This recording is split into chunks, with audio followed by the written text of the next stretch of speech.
दशम स्कंद 38वां अध्याय। अक्रूर जी का ब्रजी यात्रा। श्री सुखदेव जी कहते हैं, परीक्षित, महामती अक्रूर जी भी वह रात मथुरापुरी में बिताकर प्रातः काल होते ही रथ पर सवार हुए और नंद बाबा के गोकुल की ओर चल दिए। परम भाग्यवान अक्रूर जी ब्रज की यात्रा करते समय मार्ग में कमल नयन भगवान श्री कृष्ण की परम प्रेममयी भक्ति से परिपूर्ण हो गए। वे इस प्रकार सोचने लगे, मैंने ऐसा कौन सा शुभ कर्म किया है, ऐसी कौन सी श्रेष्ठ तपस्या की है, तथा किसी सत्पात्र को ऐसा कौन सा महत्वपूर्ण दान दिया है, जिसके फलस्वरूप आज मैं भगवान श्री कृष्ण के दर्शन करूंगा।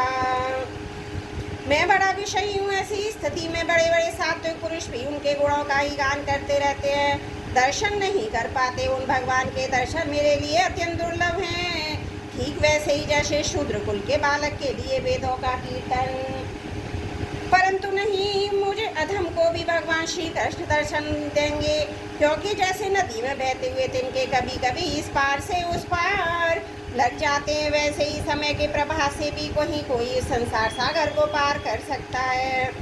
अवश्य आज मेरे सारे अशुभ नष्ट हो गए, आज मेरा जन्म सफल हो गया, क्योंकि आज मैं भगवान के उन चरण कमलों में साक्षात नमस्कार करूंगा, जो बड़े बड़े योगी यतियों के भी केवल ध्यान के ही विषय हैं। अहो, कंस ने तो आज मेरे ऊपर बड़ी कृपा की है। उसी कंस के भेजने से मैं इस भूतल पर अवतीर्ण स्वयं भगवान के चरण कमलों के दर्शन कर पाऊंगा, जिनके नखमंडल की कांति का ध्यान करते हुए पहले युगों के ऋषि महर्षि इस ज्ञान रूप अपार अंधकार राशि को पार कर चुके हैं।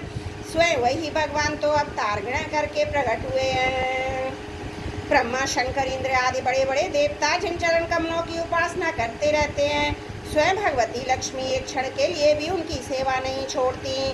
प्रेमी भक्तों के साथ बड़े बड़े ज्ञानी भी उनकी आराधना में संलग्न रहते हैं। भगवान के भी चरण कमल गौ को चराने के लिए ग्वाल बालों के साथ वन वन में विचरते हैं।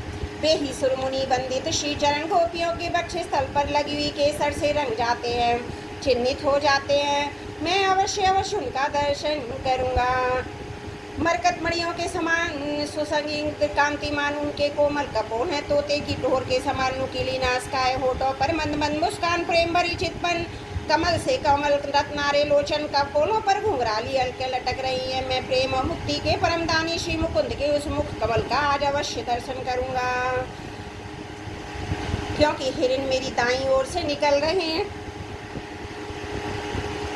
भगवान विष्णु पृथ्वी का भार उतारने के लिए स्वेच्छा से मनुष्यों की सी लीला कर रहे हैं। वे संपूर्ण लावण्य के धाम है, सौंदर्य की मूर्तिमान निधि है। आज मुझे उन्हीं का दर्शन होगा, अवश्य होगा। आज मुझे सहज में ही आंखों का फल मिल जाएगा। भगवान इस कार्य कारण रूप जगत के दृष्टा मात्र हैं, और ऐसा होने पर दृष्टापन का अहंकार उन्हें छू तक नहीं गया। उनकी चिन्मयी शक्ति से अज्ञान के कारण होने वाला भेद भ्रम अज्ञान सहित दूर से ही निरस्त रहता है। वे अपनी योग माया से ही अपने आप में भ्रू विलास मात्र से प्राण, इंद्रिय, बुद्धि आदि के सहित अपने सर्वभूत जीवों की रचना कर लेते हैं, और उनके साथ वृंदावन की कुंजों में तथा गोपियों के घरों में तरह तरह की लीलाएं करते रहते हैं। जब समस्त पापों के नाशक उनके परम मंगल में गुण कर्म और जन्म की लीलाओं से युक्त होकर वाणी उनका गान करती है, तब उस गान से संसार में जीवन की स्फूर्ति होने लगती है, शोभा का संचार हो जाता है, सारी अपवित्रताएं धुलकर पवित्रता का साम्राज्य छा जाता है। परंतु जिस वाणी से उनके गुण, लीला और जन्म की कथाएं नहीं गाई जाती हुए तो मुर्दों को ही शोभित करने वाली हैं, होने पर भी नहीं के समान व्यर्थ है। जिनके गुणगान ही ऐसा महत्तम है, वे ही भगवान स्वयं यदुवंश में अवतीर्ण हुए हैं। किसी अपनी ही बनाई मर्यादा का पालन करने वाले शेष देवताओं के कल्याण करने के लिए वे ही परम ऐश्वर्यशाली भगवान आज ब्रज में निवास कर रहे हैं, वहीं से अपनी यश का विस्तार कर रहे हैं। उनका यश कितना पवित्र है। अहो, देवता लोग भी उस संपूर्ण मंगल में यश का गान करते रहते हैं। इसमें संदेह नहीं कि आज मैं अवश्य उन्हें देखूंगा। वे बड़े बड़े संतों लोकपालों के भी एकमात्र आश्रय हैं, सबके परम गुरु हैं। उनका रूप सौंदर्य तीनों लोगों के मन को मोह लेने वाला है। जो नेत्र वाले उनके लिए भी आनंद और रस की चरम सीमा है। इसी से स्वयं लक्ष्मी जी भी तो सौंदर्य की अधीश्वरी हैं। उन्हें पाने के लिए ललकती रहती है। हाँ, तो मैं उन्हें अवश्य देखूंगा, क्योंकि आज मेरा मंगल प्रभात है। आज मुझे प्रातःकाल से ही अच्छे अच्छे शगुन दिख रहे हैं। जब मैं उन्हें देखूंगा तब सर्वश्रेष्ठ पुरुष बलराम था श्री कृष्ण के चरणों में नमस्कार करने के लिए तुरंत रथ से कूद पड़ूंगा उनके चरण पकड़ लूंगा। ओह, उनके चरण कितने दुर्लभ है। बड़े बड़े योगी यति आत्म साक्षात्कार के लिए मन ही मन अपने हृदय में उनके चरणों की धारणा करते हैं, और मैं तो उन्हें प्रत्यक्ष पा जाऊंगा और लौट जाऊंगा उन पर।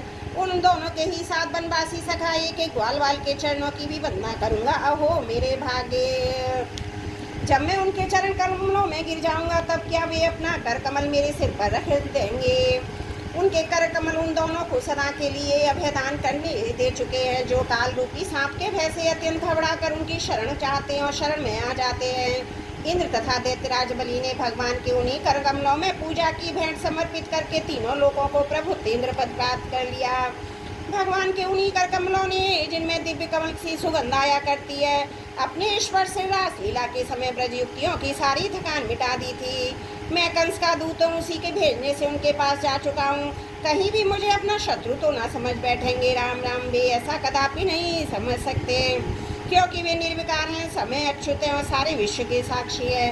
सर्वज्ञ विचित्र के बाहर भी और भीतर भी वे क्षेत्र स्थित होकर अंतकरण की एक चेष्टा को अपनी ज्ञान दृष्टि के द्वारा देखते रहते हैं। तब मेरी शंका व्यर्थ है। अवश्य मैं उनके चरणों में हाथ जोड़कर विनीत भाव से खड़ा हो जाऊंगा। वे मुस्कुराते हुए दया भरी इसकी दृष्टि से मेरी ओर देखेंगे। उस समय मेरे जन्म जन्म के समस्त शुभ संस्कार उसी क्षण नष्ट हो जाएंगे। मैं निशंक होकर सदा के लिए परमानंद में मगन हो जाऊंगा। मैं उनके कुटुंब का हूँ, उनका अत्यंत हित चाहता हूँ। उनके सिवा और कोई मेरा आराध्य देव भी नहीं है। ऐसी स्थिति में मैं अपनी लंबी लंबी बाहों से पकड़कर मुझे अवश्य अपने हृदय से लगा लेंगे। आहा, उस समय मेरी तो देह पवित्र होगी और दूसरों को पवित्र करने वाली भी बन जाएगी। उसी समय उनका आलिंगन प्राप्त होते ही मेरे कर्म में बंधन, जिनके कारण मैं अनादिकाल से भटक रहा हूँ, टूट जाएंगे। जब वे मेरा आलिंगन कर चुकेंगे तब मैं हाथ जोड़कर सिर झुकाकर उनके सामने खड़ा हो जाऊंगा। तब वे मुझे चाचा अक्रूर इस प्रकार कहकर संबोधन करेंगे। क्यों ना हो, इसी पवित्र और मधुर यश का विस्तार करने के लिए तो वे लीला कर रहे हैं। तब मेरा जीवन सफल हो जाएगा। भगवान श्री कृष्ण ने जिसको अपनाया नहीं, उसे आदर नहीं दिया, उसके उस जन्म को जीवन को धिक्कार है। ना तो कोई प्रिय, ना तो अप्रिय, ना तो उसका कोई आत्मीय सुहृदय, ना तो शत्रु है। उनकी उपेक्षा के पात्र भी कोई नहीं है। फिर भी जैसे कल्प वृक्ष अपने निकट आकर याचना करने वालों को उनकी मुँह मांगी वस्तु देता है, वैसे ही भगवान श्री कृष्ण भी जो उन्हें जिस प्रकार भजता है उसे उसी रूप में भजते हैं। वे अपने प्रेमी भक्तों से ही पूर्ण प्रेम करते हैं। मैं उनके सामने विनीत भाव से सिर झुकाकर खड़ा हो जाऊंगा। बलराम जी मुस्कुराते हुए मुझे अपने हृदय से लगा लेंगे। फिर मेरे दोनों हाथ पकड़ मुझे घर के भीतर ले जाएंगे। वहाँ सब प्रकार से मेरा सत्कार करेंगे। इसके बाद मुझसे पूछेंगे कि कंस हमारे घर वालों के साथ कैसा व्यवहार करता है। श्री सुखदेव जी कहते हैं, परीक्षित, स्वफल्क नंदन अक्रूर मार्ग में इसी चिंतन में डूबे रथ से नंदगांव पहुँचे और सूर्य अस्ताचल पर चले गए, जिनके चरण कमल की रच का सभी लोकपाल अपने किरीटों के द्वारा सेवन करते हैं। अक्रूर जी ने गोष्ठ में उनके चरण चिन्हों के दर्शन किए। कमल या वे अंकुश आदि असाधारण चिन्हों के द्वारा उनकी पहचान हो रही थी और उनसे पृथ्वी की शोभा बढ़ रही थी। उन चरण चिन्हों के दर्शन करते ही अक्रूर जी के हृदय में इतना आहत हुआ कि वे अपने को संभाल ना सके। वे हल हो गए प्रेम के आवेग से। उनका रोम रोम खिल उठा, नेत्रों में आंसू भर आए, टप टप टपकने लगे। फिर रथ से कूदकर उस धूली में लौटने लगे और कहने लगे, अहो ये हमारे प्रभु के चरणों की रच है। परीक्षित, कंस के संदेश से लेकर यहाँ तक अक्रूर जी के चित्त की जैसी अवस्था थी वही जीवों के थे धारण करने का परम लाभ है। इसलिए जीव मात्र का यही परम कर्तव्य है कि दम्भ, भय और शोक त्याग कर भगवान की मूर्ति, प्रतिमा, भक्त आदि चिन्ह, लीला, स्थान तथा गुणों के दर्शन, श्रवण आदि के द्वारा ही ऐसा ही भाव संपादन करे। ब्रज में पहुंचकर अक्रूर जी ने श्री कृष्ण बलराम दोनों भाइयों को गाय धोने के स्थान पर विराजमान देखा। श्याम सुंदर श्री कृष्ण पीताम्बर धारण किए हुए थे। गौर सुंदर बलराम नीलांबर, उनके नेत्र शरतकालीन कमल के समान खिले हुए थे। उन्होंने अभी किशोरावस्था में प्रवेश ही किया था। वे दोनों गौर श्याम निखिल सौंदर्य की खान थे। घुटनों का स्पर्श करने वाली लंबी लंबी भुजाएं, सुंदर बदन मनोहर, परम गज शावक के समान ललित चाल थी। उनके चरणों में ध्वजा, ब्रज, अंकुश और कमल के चिन्ह थे। जब वे चिल्लाते थे उनसे चिन्हित होकर पृथ्वी शोभामान हो जाती थी। उनकी मंद मंद मुस्कान चितवन ऐसी थी मानो दया बरस रही हो। वे उदारता की तो मानो मूर्ति थे। उनकी एक एक लीला उदारता और सुंदर कला से भरी थी। गले में बनमाला, मणियों के हार जगमगा रहे थे। उन्होंने अभी अभी स्नान करके निर्मल वस्त्र पहने थे, शरीर में पवित्र अंग राग और चंदन का लेप किया था। परीक्षित अक्रूर ने देखा कि जगत के आदि कारण, जगत के परमपति पुरुषोत्तम ही संसार की रक्षा के लिए अपने संपूर्ण स्व से बलराम जी और श्री कृष्ण के रूप में अवतूर्ण होकर अपने अंग कांति से दिशाओं का अंधकार दूर कर रहे हैं। वे ऐसे भले मालूम होते थे जैसे सोने से मड़ी हो मरकत बड़ी और चांदी के पर्वत जगमगा रहे हों। उन्हें देखते ही अक्रूर जी प्रेमावेग से अधीर होकर रथ से कूद पड़े और भगवान श्री कृष्ण और बलराम के चरणों के पास साष्टांग लौट गए। परीक्षित भगवान के दर्शन से उन्हें इतना आहत हुआ कि उनके नेत्र आंसुओं से सर्वदा भर गए, सारे शरीर में पुलकावली छा गई। उत्कंठावश गला भराने के कारण वे अपना नाम भी न बतला सके। शरणागत वत्सल भगवान श्री कृष्ण उनके मन का भाव जान गए। उन्होंने बड़ी प्रशंसा से चक्रांकित हाथों के द्वारा उन्हें खींच कर उठाया, हृदय से लगा लिया। इसके बाद जब ये परम मनस्वी श्री बलराम जी के सामने विनीत भाव से खड़े हो गए, तब उन्होंने उनको गले से लगा लिया। उनका एक हाथ श्री कृष्ण ने पकड़ा, दूसरा बलराम जी ने। दोनों भाई उन्हें घर ले आए। घर ले जाकर भगवान ने उनका बड़ा स्वागत सत्कार किया, कुशल मंगल पूछकर श्रेष्ठ आसन पर बिठाया। विधि पूर्वक उनके पांव पखार का मधु पर्ग, शहद मिला हुआ दही आदि पूजा की सामग्री भेंट की। इसके बाद भगवान ने अतिथि अक्रूर जी को एक गाय दी और पैर दबाकर उनकी थकावट दूर की तथा बड़े आदर एवं श्रद्धा से उन्हें पवित्र और अनेक गुणों से युक्त अन्न का भोजन कराया। जब वे भोजन कर चुके तब धर्म के परम मर्मज्ञ भगवान बलराम जी ने बड़े प्रेम से मुखवास पानी, इलायची आदि और सुगंधित माला आदि देकर उन्हें अत्यंत आनंदित किया। इस प्रकार सत्कार हो चुकने के बाद नंदराय जी ने उनके पास आकर पूछा, अक्रूर जी, आप लोग निर्दयी कंस के जीते जी किस प्रकार अपने दिन काटते हैं? अरे उनके रहते ही आप लोगों की वही दशा है जो कसाई द्वारा पाली हुई भेड़ों की होती है। जिस इंद्रियाराम पापी ने अपनी विलकती हुई बहन ने नन्हे नन्हे बच्चों को मार डाला, आप लोग उसकी प्रजाएं, फिर आप सुखी हैं? ये अनुमान तो हम कर ही कैसे सकते हैं। अक्रूर जी ने नंद बाबा से पहले ही कुशल मंगल पूछ लिया था। जब इस प्रकार नंद बाबा ने मधुर वाणी से अक्रूर से कुशल मंगल पूछा, तब उनका सम्मान किया। तब अक्रूर जी के शरीर में रास्ता चलने की जो कुछ थकावट थी वह सब दूर हो गई। बोलो भागवत भगवान की जय। दसम स्कंद। त्रुटियों के लिए क्षमा चाहती हूँ।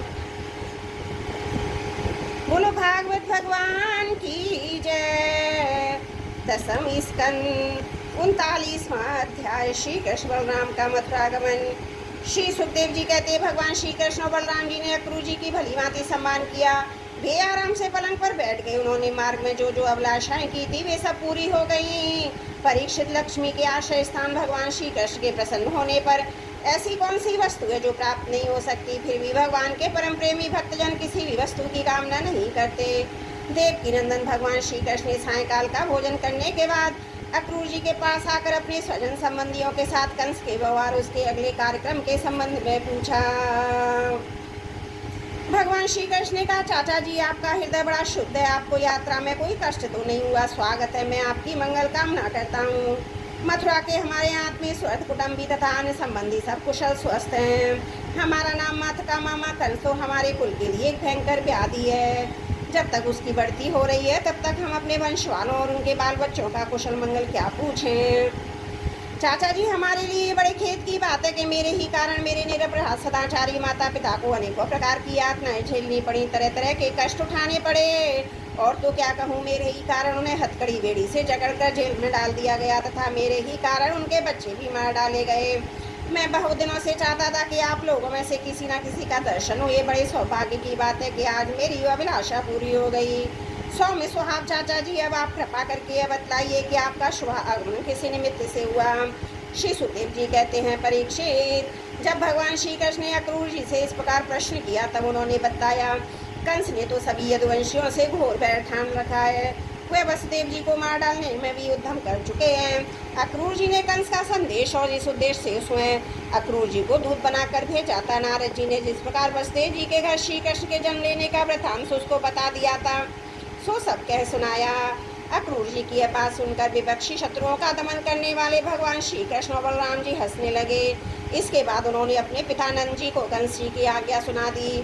तब नंद बाबा ने सब गोपों को आज्ञा दी कि सारा गौरस एकत्र करो, भेंट की सामग्री ले लो और छकड़े छोड़ो। कल प्रातःकाल ही हम सब मथुरा की यात्रा करेंगे। वहाँ चलकर राजा कंस को गोरस देंगे। वहाँ एक बहुत बड़ा उत्सव हो रहा है, उसे देखने के लिए देश की सारी प्रजा इकट्ठी हो रही है। हम लोग भी उसे देखेंगे। नंद बाबा ने गांव के कोतवाल के द्वारा एक घोषणा सारे ब्रज में करवा दी।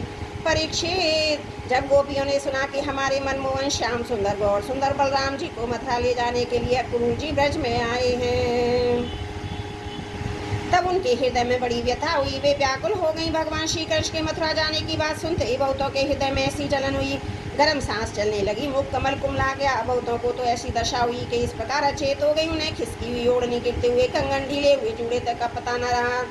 भगवान के स्वरूप का ध्यान आते ही बहुत सी गोपियों की चित्तवृत्तियां सर्वदा निवृत्त हो गई, मानो वे समाधि स्थित आत्मा में स्थित हो गई हूँ।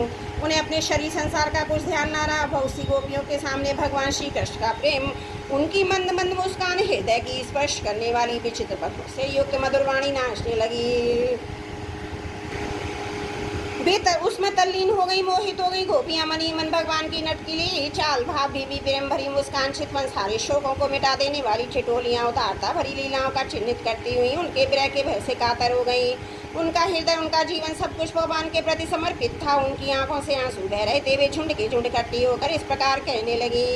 गोपियों ने कहा, धन्य हो विधाता, तुम सब कुछ विधान तो करते हो, पर तुम्हारे हृदय में दया का लेश भी नहीं है। पहले तो तुम सौहार्द और प्रेम से जगत के प्राणियों को एक दूसरे के साथ जोड़ देते हो, उन्हें आपस में एक कर देते हो, मिला देते हो, परंतु अभी उनकी आशाएं अभिलाषाएं पूरी भी नहीं हो पाती, वे तृप्त भी नहीं हो पाते कि तुम उन्हें व्यर्थ ही अलग अलग कर देते हो। सच है, तुम्हारा एक खिलवाड़ बच्चों के खेल की तरह व्यर्थ ही है। ये कितने दुख की बात है विधाता। तुमने पहले हमें प्रेम का वितरण करने वाले श्याम सुंदर मुख कमल दिखलाया, कितना सुंदर है वो। काले काले घुंघराले बाल कपोलों पर झलक रहे हैं, मरकत मणि से चिकने सुगंधित कपोल और तोते की चौंसी सुंदर नाच का, तथा हदरों पर मंद मंद मुस्कान की सुंदर रेखा जो सारे शोकों को लक्षण भक्षण देती है। विधाता, तुमने एक बार तो हमें ये परम सुंदर मुख कमल दिखाया, उसे ही हमारी आंखों से ओझल कर रहे हो। सचमुच तुम्हारी ये करतूत बहुत ही अनुचित है। हम जानती हैं इसमें अक्रूर का दोष नहीं है, यह तो साफ तुम्हारी क्रूरता है। वास्तव में तुम ये अक्रूर के नाम से यहाँ आए हो। अपनी ही दी हुई आंखें तुम हमसे मूर्ख की भांति छीन रहे हो। इनके द्वारा हम श्याम सुंदर एक एक अंगों में तुम्हारी सृष्टि का संपूर्ण सौंदर्य निहारती रहती थी। विधाता, तुम्हें ऐसा नहीं चाहिए हो। नंद नंदन बंद और श्याम सुंदर को भी नए नए लोगों से नेह लगाने की चाट पड़ गई है। देखो तो सही, इनका सौहार्द, इनका प्रेम क्षण में कहाँ चला गया। हम तो अपने घर द्वार, स्वजन संबंधी, पति पुत्र आदि को छोड़कर इनकी दासी बनी। इन्हीं के लिए आज हमारा हृदय शोकातुर हो रहा है, परंतु ये ऐसे कि हमारी ओर देखते तक नहीं है। आज की रात का प्रातः काल है, मथुरा की स्त्रियों के लिए निश्चय ही बड़ा मंगलमय होगा। आज उनकी बहुत दिनों की अभिलाषाएं अवश्य पूरी हो जाएंगी। जब हमारे ब्रजराज श्याम सुंदर अपनी तिरछी चितवन मंद मंद मुस्कान से युक्त बुखार बिंद का मादक मधु वितरण करते हुए मथुरापुरी में प्रवेश करेंगे, तब वे उसका पान करके धन्य धन्य हो जाएंगी। यद्यपि हमारे श्याम सुंदर धैर्यवान होने के साथ नंद बाबा आदि गुरुजनों की आज्ञा रहते हैं, तथापि मथुरा की युक्तियाँ अपने मधु के समान मधुर वचनों से इनका चित्त परवश अपनी ओर खींच लेंगी और उनकी सलज मुस्कान और विलासपूर्ण भाव भंगी से वहीं रम जाएंगे। फिर हम गंवार ग्वालिनी के पास ही लौट कर क्यों आने लगे। धन्य आज हमारे श्याम सुंदर का दर्शन करके मथुरा के दाशार्य भोजन वृषवंशी यादवों के नेत्रवशी परमानंद का साक्षात्कार करेंगे। आज उनके यहाँ महान उत्सव है। साथ ही जो लोग यहाँ से मथुरा जाते हुए रमा रमण गुण सागर नटनागर देव की नंदन श्याम सुंदर का मार्ग में दर्शन करेंगे, वे भी निहाल हो जाएंगे। देखो सखी, अक्रूर कितना निठुर, कितना हृदयहीन है। इधर तो हम गोपियाँ इतनी दुखित हो रही हैं और हमारे प्रिय प्रियतम नंद दुलारे श्याम सुंदर को हमारी आंखों से ओझल करके हमें दूर ले जाना चाहता है। दो बात कहकर हमें धीरज भी नहीं बनाता, आश्वासन भी नहीं देता। सचमुच जैसे अक्रूर, अत्यंत क्रूर। नाम अक्रूर से ही होना चाहिए था। सखी, हमारे श्याम सुंदर भी तो कम निठुर नहीं है। देखो देखो, वे रथ पर बैठ गए और मतवाले गोपगण छकड़ों द्वारा उनके साथ जाने के लिए कितनी जल्दी मचा रहे हैं। सचमुच ये मूर्ख हैं। और हमारे बड़े बूढ़े, उन्होंने तो इन लोगों की जल्दबाजी देखकर उपेक्षा कर दी है कि जाओ तो मन में आवे करो। अब हम क्या करें। आज विधाता सर्वदा हमारे प्रतिकूल चेष्टा कर रहा है। चलो हम स्वयं चलकर अपने प्राण प्यारे श्याम सुंदर को रोकेंगी। कुल के बड़े बूढ़े और बंधुजन हमारा क्या कर लेंगे। हरी सखी, हम आधे क्षण के लिए भी प्राण वल्लभ नंद को संग छोड़ने में असमर्थ थी। आज हमारे दुर्भाग्य ने हमारे सामने उनका वियोग उपस्थित करके हमारे चित्त को विनष्ट एवं व्याकुल कर दिया। सखियों, जिनकी प्रेम भरी मनोहर मुस्कान, रसमय मीठी मीठी बातें, विलासपूर्ण चितवन और प्रेमालिनी से हमने रासलीला की ये रात्रियाँ जो बहुत विशाल थी, एक क्षण के समान बिताती थी। अब भला उनके बिना हम उन्हीं की दी हुई अपार बेहर व्यवस्था का पार कैसे पावेंगे। एक दिन की नहीं प्रतिदिन की बात है। सायंकाल में प्रतिदिन वे ग्वाल वालों से घिरे हुए बलराम जी के साथ वन से गौएं चराकर लौटते हैं। उनकी काली काली घुंघराली अलके और गले के पुष्पहार गौं के खुरती रस से ढके रहते हैं। वे बांसुरी बजाते हुए अपनी मंद मंद मुस्कान और तीक्ष्ण चितवन से देख देख कर हमारे हृदय को भेद डालते हैं।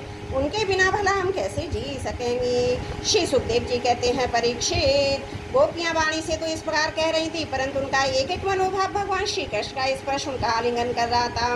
वे विरह की संभावना से अत्यंत व्याकुल हो गई और लाट छोड़कर हे गोविंद, हे दामोदर, हे माधव इस प्रकार ऊंची आवाज से पुकार पुकार कर सुललित स्वर से रोने लगी। गोपियां इस प्रकार रो रही थी। रोते रोते सारी रात बीत गई। सूर्योदय हुआ। अक्रूर जी संध्या वंदन आदि नित्य कर्मों से निवृत्त होकर रथ पर सवार हुए और से हाँक ले चले। नंद बाबा आदि गोपों ने भी दूध दही मक्खन घी आदि से भरे मटके और भेंट की बहुत सी सामग्रियां ले ली। तब वे झकड़ों पर चढ़कर उनके पीछे पीछे चले। इसी समय उन रंग में रंगी गोपियां अपने प्राण प्यारे श्री कृष्ण के पास गईं और उनकी चितवन मुस्कान आदि निरख कर कुछ कुछ सखी हुई। अब भी अपने प्रियतम श्याम सुंदर से कुछ संदेश पाने की आकांक्षा से वहीं खड़ी हो गई। यदुवंश शिरोमणि, भगवान श्री कृष्ण ने देखा कि मेरे मथुरा जाने से गोपियों के हृदय में बड़ी जलन हो रही है, वे संतप्त हो रही हैं। तब उन्होंने दूत के द्वारा मैं आऊँगा ये प्रेम संदेश भेजकर उन्हें धीरज बनाया। गोपियों को जब तक रथ की ध्वजा और पहियों से उड़ती हुई धूल दिखती रही, तब तक उनके शरीर चित्रलिखित से वे वहीं ज्यों के त्यों खड़े रहे। परंतु उन्होंने अपना चित्त तो मनमोहन प्राण बल्लभ श्री कृष्ण के साथ ही भेज दिया था। अभी उनके मन में आशा थी कि शायद श्री कृष्ण कुछ दूर जाकर लौट आवे, परंतु जब नहीं लौटे तभी निराश हो गई और अपने अपने घर चली आई। परीक्षित, वे रात दिन अपने प्यारे श्याम सुंदर की लीलाओं का गान करती रहती, इस प्रकार अपने शोक संताप को हल्का करती। परीक्षित, इधर भगवान श्री कृष्ण बलराम जी अक्रूर जी के साथ वायु के वेग वाले रथ पर सवार होकर पापनाशनी यमुना जी के किनारे जा पहुंचे। वहाँ उन लोगों ने हाथ मुंह धोकर यमुना जी का मरकतमणि के समान नीला और अमृत के समान मीठा जल पिया। इसके बाद बलराम जी के साथ भगवान वृक्षों के झुरमुट में खड़े हो रथ पर सवार हो गए। अक्रूर जी ने दोनों भाइयों को रथ पर बिठाकर उनसे आज्ञा ली और यमुना जी के कुंड अनंत तीर्थ ब्रह्म दबा आकर विधि पूर्वक स्नान करने लगे। उस कुंड में स्नान करने के बाद वे जल में डुबकी लगाकर गायत्री का जप करने लगे। उसी समय जल के भीतर अक्रूर जी ने देखा कि श्री कृष्ण बलराम दोनों भाई एक साथ ही बैठे हुए हैं। अब उनके मन में शंका हुई, वसुदेव जी के पुत्रों को तो मैं रथ पर बैठा आया हूँ, अब ये यहाँ जल में कैसे आ गए। जब वहाँ हैं तो वह रथ पर नहीं होंगे, ऐसा सोचकर उन्होंने सिर बाहर निकाल कर देखा। वे उस रथ पर पूर्ववत बैठे हुए थे। उन्होंने सोच कर कि मैंने तो उन्हें जल में देखा तो वह भ्रम ही रहा होगा। फिर डुबकी लगाई, परंतु फिर उन्होंने वही देखा, साक्षात अनंत देव श्री शेषी विराजमान है। सिद्ध चारण गंधर्व असुर अपने अपने सिर झुकाकर उनकी स्तुति कर रहे हैं। शेषी के 1000 सिर है, प्रत्येक पड़ पर मुकुट शोभित है, कमल नाल के समान उज्ज्वल शरीर पर नीलांबर धारण किए हुए हैं। उनकी ऐसी शोभा रही मानो सहस्र शिखरों से युक्त श्वेत गिरी केला शोभा मानो। अक्रूर जी ने देखा कि शेष जी की गोद में श्याम मेघ के समान घनश्याम विराजमान हो रहे हैं। वे रेशमी पीताम्बर पहने हुए हैं, बड़ी शांत चतुर्भुज मूर्ति है, कमल के रक्तदल के समान रत्नारे नेत्र हैं। उनका बदन बड़ा ही मनोहर और प्रसन्नता का सदन है। उनका मधुर हास्य और चारु चितवन चित्त को चुराए लेती है। भौएं सुंदर और नासिका तनिक ऊंची तथा बड़ी सुगढ़ है। सुंदर कान कपोल और लाल लाल अधरों की छटा निराली है। बाएं घुटनों तक लंबी और हष्टपुष्ट है। कंधे ऊंचे, बक्षितल लक्ष्मी जी का आश्रय स्थान है। शंख के समान उतार चढ़ाव वाला सुडोल गला, गहरी नाभि और त्रिवली युक्त पदर पीपल के पत्ते के समान शोभामान है। स्थूल कटी प्रदेशों ने तम हाथी की सूंड के समान जांघें, सुंदर घुटने और पिंडलियां हैं। एड़ी के ऊपर की गांठें उभरी हुई हैं। लाल लाल नखों से दिव्य ज्योतिर्मय किरणें फैल रही हैं। चरण कमल की उंगलियां, अंगूठे नई और कोमल पंखड़ियों के साथ सुशोभित हैं। अत्यंत बहुमूल्य मणियों से जड़ा हुआ मुकुट, बड़े बाजूबंद करदनी, हार, नुपुर और कड़े कुंडलों से तथा यज्ञोपति से दिव्य मूर्ति अलंकृत हो रही है। एक हाथ में पद शोभा पा रहा है, शेष 3 हाथों में शंख चक्र गदा, बक्षे स्थल पर श्रीवत्स का चिन्ह, गले में कौस्तुभ मणि और बनमाला लटक रही है। नंद सुनंद आदि पार्षद अपने स्वामी सनकादि, बहर ऋषि, पर ब्रह्म, ब्रह्मा देव और देवता, सर्वेश्वर, मरीचि आदि 9 ब्राह्मण, प्रजापति और प्रहलाद, नारद और भगवान के परम प्रेमी भक्त, 8 वसु अपने परम प्रियतम भगवान समझकर भिन्न भिन्न भावों के अनुसार निर्दोष वेद वाणी से भगवान की स्तुति कर रहे हैं। साथ ही लक्ष्मी, पुष्टि, सरस्वती, कांति, कीर्ति, तुष्टि अर्थात ऐश्वर्य, बल, ज्ञान, श्री, यश और वैरागी षडेश्वर स्वरूप शक्तियाँ इला संदिनी रूप पृथ्वी शक्ति ऊर्जा लीला शक्ति विद्या विद्या जीवों के मोक्ष बंधन से कारण रूपा बहिरंग शक्ति हृदय संवित अंतरंगा शक्ति माया आदि शक्तियाँ मूर्तिमान होकर उनकी सेवा कर रही हैं। भगवान की ये झांकी ने रखकर अक्रूर जी का हृदय परमानंद से लबालब भर गया। उन्हें परम भक्ति प्राप्त हो गई। सारा शरीर हर्षावेश से पुलकित हो गया। प्रेम भाव का उद्रेक होने से उनके नेत्र आंसू से भर गए। अब अक्रूर जी अपना साहस बटोकर भगवान के चरणों में सिर रखकर प्रणाम किया और वे इसके बाद हाथ जोड़कर बड़ी सावधानी से धीरे धीरे गदगद स्वर से भगवान की स्तुति करने लगे। बोलो भागवत भगवान की जय। दशम स्कंद 39वां अध्याय समाप्त। त्रुटियों के लिए क्षमा प्रार्थी हूँ।